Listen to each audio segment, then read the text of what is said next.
Hey everybody, down here working on the Blazer. I was driving the other day and we had the battery light come on. Sorry, you can kind of hear. We're in the basement. The air is on. We got the Nova here and the good old Chevy that needs some more love right there. But I was driving the Blazer and my battery light came on. So I got home, shut it off. I put the multimeter on here. We were like 11.6. And then I started it and we were dropping. So I believe my alternator is not putting out enough juice. It's putting out a little bit, but not enough. So what I did here, AC Delco, I ordered it off Rock Auto. If you have a 93 Blazer, this is what I got. Had enough time to look at that. Let's open it up and take a peek. The reason I did this off of Rock Auto and not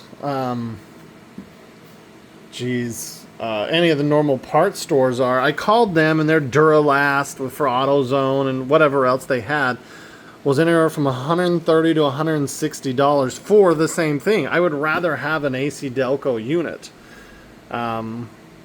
Just ridiculous. This was, to me, shipped for like $100 and something, no core charge, which is amazing. But I think once we fix this, I've got a couple other things I want to do to it, and then I may have another set of wheels to show off on this bad boy. So, not a lot to see or do here. There's our tensioner pulley. I believe we just put something on that. We'll get the belt off. We'll undo this right here. Oh my god, this might be the original alternator.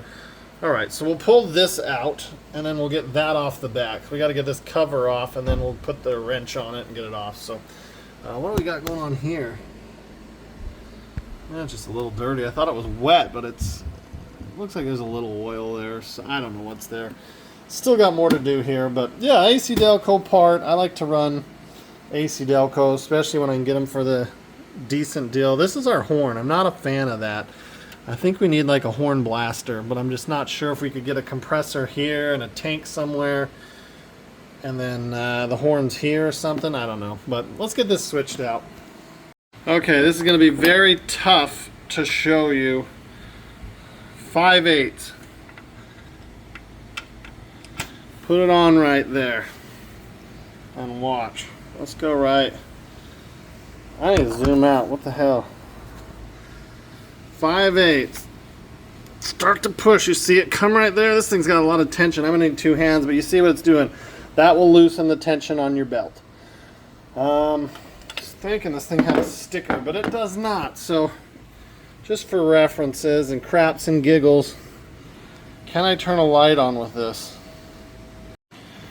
Okay, I couldn't turn a flashlight on with it zoomed, so we're gonna have to just go. So the belt goes alternator down to the pulley there, over on top of this pulley, down around the big pulley, and back up and around the AC. So nothing too crazy. One big belt. My belt feels like it's newer, so I'm gonna go ahead, get this off and get this out. I'll have to see.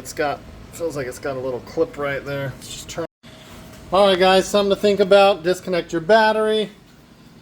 Here is the plug. You just got to get like a screwdriver under that side. And then I have a 10 that's going to go on there. If you do not disconnect that, you will spark. So let's just double check and make sure this is a 10. Yep, I'm going to loosen that, pull it off. I believe the new one came with a new nut. It did. So we'll just use the new stuff. And then I'll probably have to get a hand so I can do that. We can get the belt off and then take this thing off. So awesome. We're going to make this happen. Alright guys, we got the new one on. I'll show you a few tips and tricks on that. I'm going to show you what it's doing. We did a reading on it before and it was 12.57, and now we're at 14.6, plus my battery light has come off. So a lot of the times when you have these, it could be a wire, it could be just a bad ground. Mine in this case was a bad alternator. I think that also attributed to my battery dying. I've got a slow draw, and where the battery wasn't getting 14 point whatever volts, it was just dying. So the one tip I will tell you on that tensioner, come to this side of the vehicle and pull it this way, and then have someone help you. And make sure you don't smash their hand on that. We learned the hard way. What I also did is when I had the belt off, I zip tied it over here to that so that the belt didn't come all the way off because I didn't want to reroute it. Guys, I am excited. That's plenty of power. That's plenty. Another job, easy job with help. I showed you where you put that on there. Again, grab it, pull it back this way. I stood on that side of the car and it made life so easy. I tried doing it from here. It just wasn't happening. So with that, easy alternator swap. One bolt in the front facing that way, one right here facing this way, and another one on the back. The one on the back I had to do a little finagling to get it in, but it got in and it pulled it in. So now I've got to turn this off before we die. So with that, we'll see you on the next one.